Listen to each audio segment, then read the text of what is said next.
Pour voir si une personne est consciente ou pas, on va lui poser des questions simples. Nathalie, est-ce que tu m'entends? Si tu m'entends, ouvre les yeux. Serre-moi la main. On donne des ordres simples. La personne ne réagit pas, donc elle est inconsciente. Donc là, nous avons une personne inconsciente. Nous allons regarder dans un deuxième temps si elle respire. Pour voir si elle respire, on va déjà dégrafer les ceintures qui peuvent gêner la respiration, les cravates, etc. On les desserre. Et ensuite, on va venir regarder la respiration.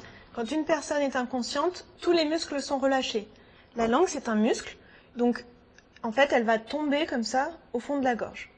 Ce qui se passe, c'est que si on laisse la personne allongée, l'air ne peut plus sortir et tous les aliments, la salive, le vomi, les sécrétions, vont repartir dans les voies aériennes.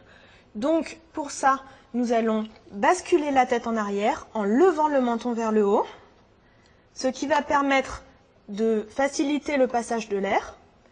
Et nous allons retourner la personne sur le côté pour lui permettre d'évacuer tous les liquides et les sécrétions à l'extérieur. On va basculer maintenant la tête de la victime en arrière en montant le menton vers le haut.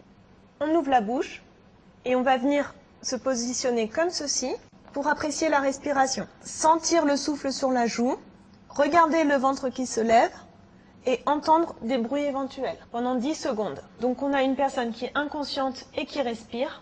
Nous allons la mettre en position latérale de sécurité. Pour cela, on prend le bras qui est devant soi et on le lève. On s'approche, on prend l'autre bras, paume contre paume. Délicatement, on vient mettre la main sur la joue de la victime pour protéger le cou lors du retournement. Je viens attraper le genou opposé, je recule et tout doucement, je viens appuyer sur le genou et j'accompagne le retournement également au niveau de la tête. Le retournement doit se faire de façon délicate pour éviter d'aggraver d'éventuelles lésions de la colonne cervicale. Je viens ensuite dégager ma main, tout doucement. Je viens stabiliser la victime en tirant le genou vers moi.